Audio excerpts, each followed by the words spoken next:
Hi guys, it's Crystal with Design Bundles. Today I'm going to share with you guys how I make and package my Etsy orders. So let's go ahead and get started. Let's start from the beginning. So once I get my Etsy order, I go straight to Cricut Design Space. I store all of my files in here. That way I can quickly type in, say for example, adultish. It'll bring it up and I could quickly size it to each size of t-shirt and cut it out. All right, so I've got my design ready to go. A few things that I have here on the table is I print out some stickers. I'll have some of those linked down below, some print and cut stickers and thank you cards. I've got some poly mailers here. I like to wrap my stuff in tissue paper. I see people put them in those little plastic, I think they're called cellophane bags. Correct me if I'm wrong down below. So there's tons of different ways that you could package this, but I love fun poly mailers because they add that little bit of pop to your packaging. So you really want to put some effort into your packaging as well as your product. So number one, make sure that your product is going to last a long time and you're using good quality. So for example, I use good quality t-shirts like Bella Canvas. There's tons of different ones out there to choose from. Adding in those little things like thank you cards, or maybe like I add in a little pair of free earrings, just small things like that, the stickers, it just makes people want to come back or share your little shop. So I highly recommend that you do that.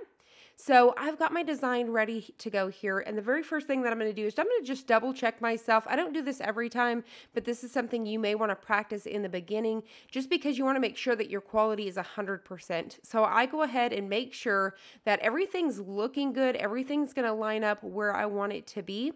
I like to fold my design in half to find the center of my design, and I like to line it up with my tag.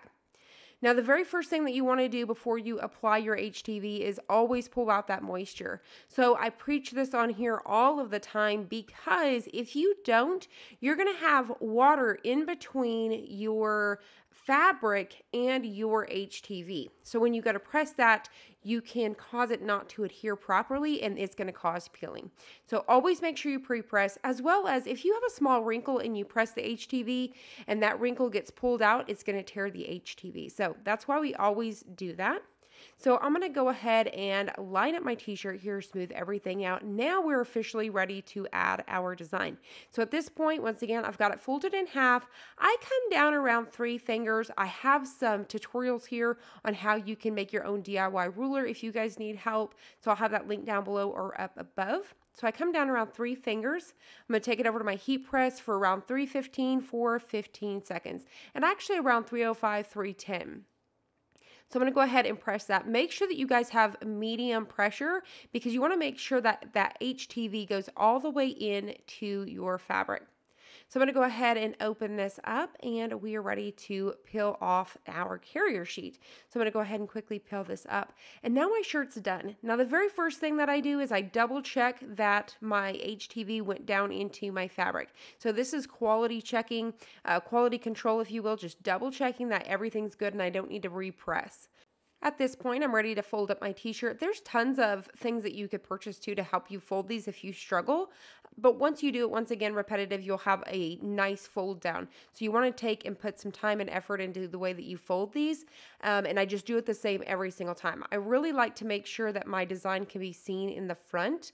Sometimes the design's bigger and you can't always pull this off, but just like that, that way when they open the packaging, it will automatically show that design. It's the small things that count when people open this up for the very first time and see that. So what I like to do is I'm using this tissue paper, and here recently I've been using 2. I use a pattern as well as a solid and I layer them together. Now, I don't do this if it's a multiple order. So if it's multiple t-shirts, I just use different colors, 1 sheet per shirt. But if it's 1 t-shirt, I will do this just to make it even more special. All right, so at this point, I'm going to go ahead and fold this up. You want to fold it once again as nice as you can. The more effort that you can put into this packaging, the better it's going to be. And like I said, you're going to get more turnaround, more recommendations, and all of that stuff. So at this point, I like to add in here a thank you sticker. So this is you have great taste, if you will. You could do thank you stickers. We have tons of those here on Design Bundles. I'll have a few linked down below so you could create those yourself. You can do print and cut. Once again, these super cute poly mailers, there's a ton of them on Amazon. We'll try to link one of those down below as well. So you can get these on Amazon. I'm just going to go ahead and pop this in here just like so, and then we're going to include all of our thank you notes, any free gifts like the stickers, earrings, anything like that. You could do bracelets. So on here, one says thank you for your purchase, one reminds them to leave a review. I've got these die cut stickers, which I will do a video on very soon. So we have tons of stickers to choose from here on Design Bundles. So I hope you guys enjoyed this. I hope you guys found it helpful. If you did, please hit the like button down below and subscribe, and I'll see you on the next one.